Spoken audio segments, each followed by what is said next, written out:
1 da tarde agora, 15 minutos, hora certa, em nome de Teresina Hall, que pertence ao grupo O Dia de Comunicação. Teresina Hall, uma das melhores casas de shows do Brasil. Agora o quadro Política de A a Z.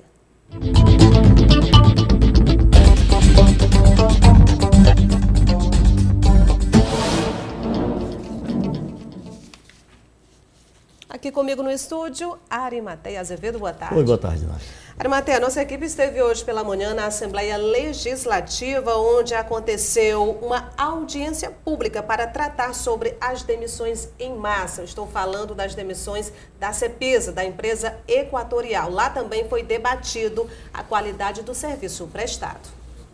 A audiência foi proposta pelo deputado Evaldo Gomes. Eu acho que esse momento agora é de entendimento.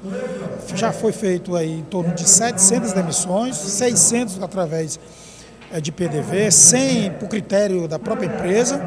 E a gente quer saber se ainda vai ter mais demissões ou se a gente, nessa audiência pública, possa fazer um acordo entre as partes no sentido de cessar essas demissões. De acordo com este representante do Sindicato dos Urbanitários, as demissões já refletem na qualidade dos serviços prestados pela CEPISA Equatorial. Nos últimos apagões que teve aqui no Piauí, que tem se tornado frequente, inclusive no Carnaval em Luiz Correia, o restabelecimento da normalidade desse serviço tem demorado muito.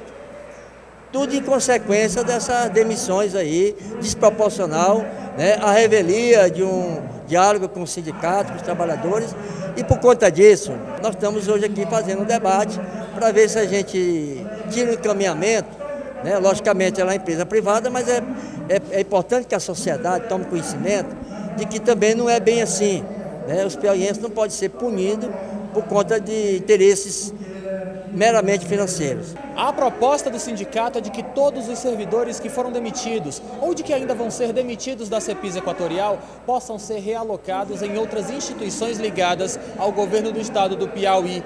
Mas, de acordo com deputados da base governista, isso não será possível por conta da forte crise pela qual passa o estado. O Ministério Público do Trabalho também enviou representante para a audiência. Esta procuradora revela que demissões em massa são até previstas na jurisdição vigente, desde que mediante acordo prévio entre as partes. O essencial é que ocorra uma negociação coletiva com parâmetros para como essas dispensas vão ocorrer. A dispensa em massa ela não é proibida pelo ordenamento jurídico, mas o entendimento é que ela só pode ocorrer se antes sindicato e empresa se unirem e estabelecerem os parâmetros. A CEPISA Equatorial foi representada na audiência pelo assistente da presidência e assessor jurídico, que falou sobre as críticas apresentadas. A maioria dessas demissões ocorreram no programa de demissão voluntário. A empresa já abriu o diálogo com o Ministério Público, com o Judiciário, para endereçar as demissões e resolver esse assunto, mas reforçamos, é um processo natural do processo de desestatização que está em curso. Como resultado da audiência pública, se encaminhou para a presidência da CEPISA Equatorial o pedido de suspensão das demissões e a criação de um grupo para avaliar futuros desligamentos. Participarão dessa comissão o Ministério Público do Trabalho, Sindicato dos Urbanitários e a Assembleia Legislativa. Bom, até aquela história que a gente comentava ontem. Um lado diz que é legal, o outro diz que não é, e aí acaba em audiência pública. A história é que mudou o regime da CEPISA. A CEPISA não é mais hoje estatal, empresa privada. E como tal, ela exclui, dependendo das suas necessidades, o que eles veem que seja necessário. Chegaram até antigamente, logo no início dessas demissões, a dizer que a CEPISA está retirando funcionários técnicos que conhecem efetivamente o setor, principalmente essa história de manutenção da rede de energia. E estaria criando esse problema, falta energia e não tem ninguém que corra lá para resolver. Essa informação peguei agora, quentinha, saiu agora, que o Conselho Federal, né, da OAB colocou que serão excluídos aqueles que forem reconhecidamente denunciados como agressor de mulher. Ele acaba de aprovar uma súmula que reconhece a violência contra a mulher como fator determinante para demonstrar a ausência de idoneidade moral para quem for se inscrever na ordem. Então, o agressor de mulher fica impedido de exercer suas atividades advocatícias. O que chama atenção aí, Nádia, é que sendo a OAB uma entidade dos advogados, ela não observa, nesse caso aí, o trânsito em julgado de uma condenação do eventual condenação de um advogado. Já pelo que eu vi nessa súmula, ele já tenta excluir ou evitar a inscrição de quem foi denunciado como agressor. Outro ponto, Justiça Federal absorve Ônio Silva. Na verdade, explica para quem está em casa quem é Ônio Silva. Olha, essa é uma boa notícia para principalmente o Iônio Silva. O Iônio é um jornalista reconhecido, um excelente professor. Portanto, é uma boa notícia, porque esse rapaz, o Iônio, que acaba de ser inocentado por decisão do juiz Agliberto Machado, ele foi vítima, eu diria até isso, vítima de uma briga de egos entre os reitores, o então atual reitor e o ex-reitor da Universidade Federal do Piauí. Houve uma denúncia de improbidade administrativa, supostamente praticada por ele, quando o Iônio, exerceu o cargo de coordenador de comunicação social da Universidade Federal do Piauí. E agora, como eu disse, o juiz da terceira vara federal, Agliberto Gomes Machado, o absolveu com base no artigo 89 da Lei 8.666 de 93. Bom, olha só, o Iônio está afastado da Universidade Federal do Piauí desde dezembro de 2016. Tinha sido demitido por portaria do então ministro da Educação, Mendonça Filho, né? A partir de um processo administrativo disciplinar aberto pelo MEC, que resultou no seu afastamento, como eu disse.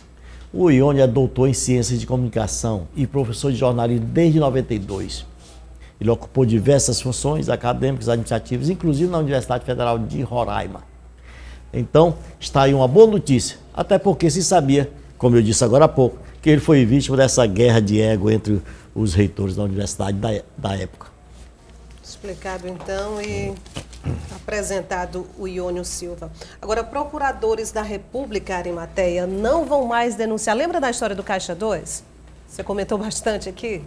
Olha, os rumores de ontem para hoje é de que os procuradores federais, como forma de burlar as recentes derrotas que ele diz que sofreram naquela votação do STF, não irão mais denunciar os acusados por Caixa 2.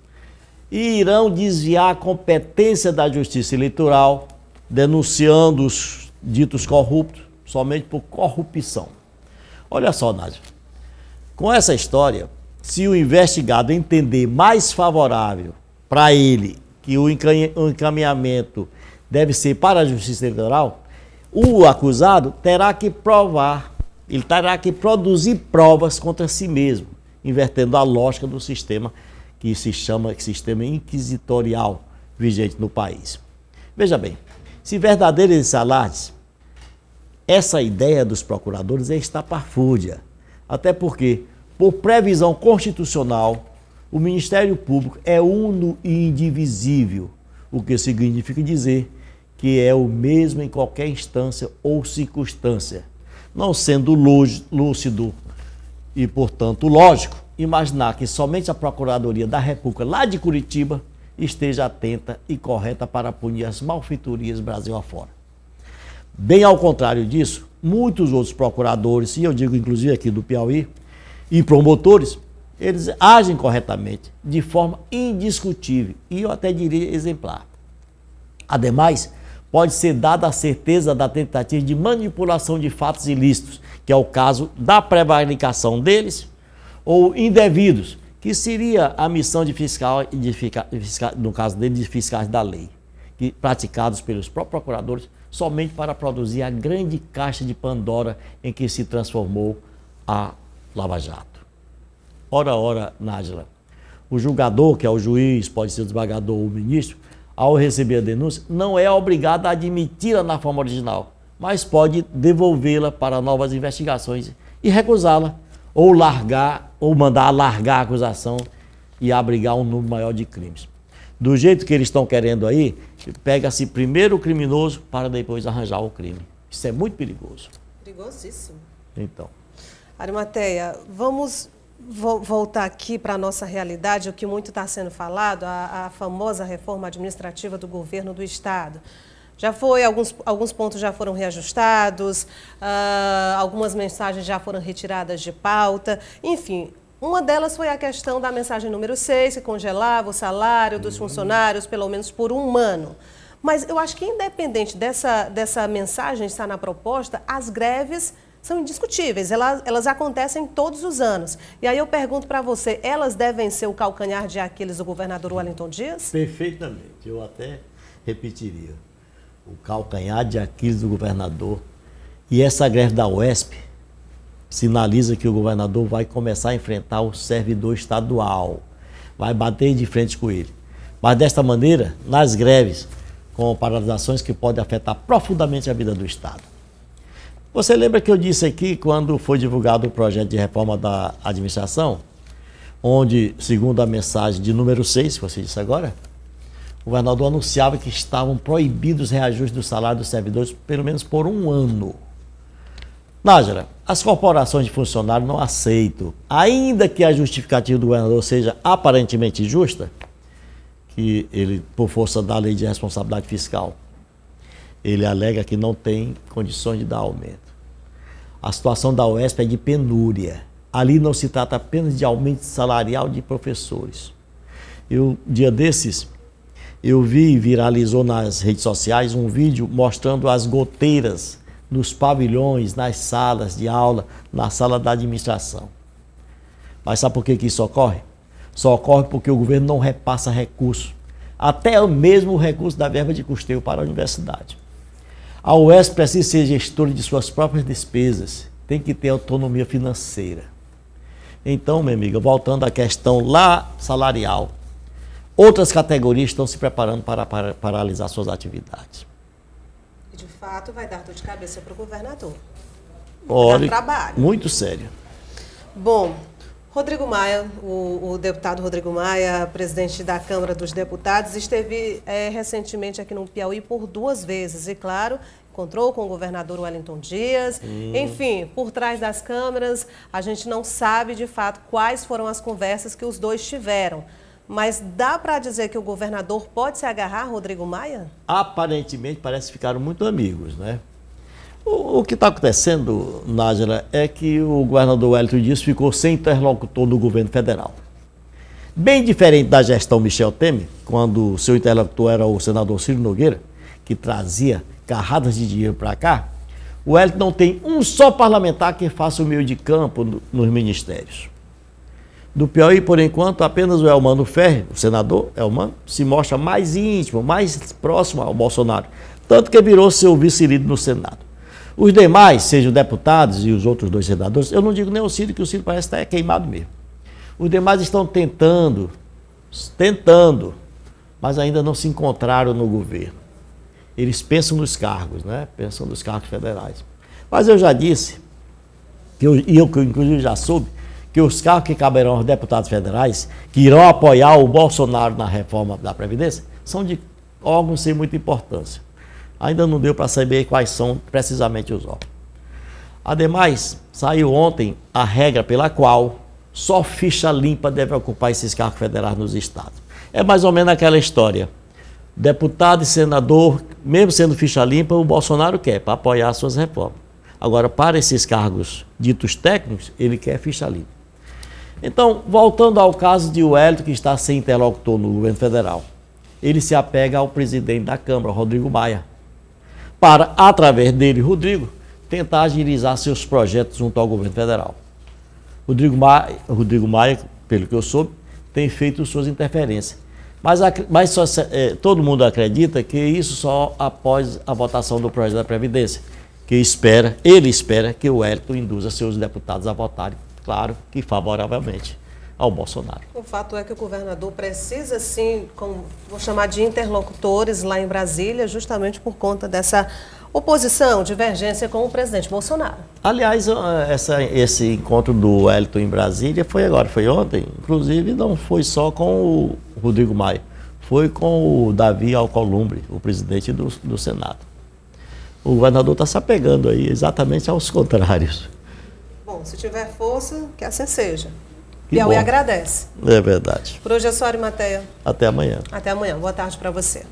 No próximo bloco, na preparação para mais uma partida pelo Campeonato Piauiense, o River faz mistério no treino quanto à equipe que vai enfrentar contra o Altos, no Albertão.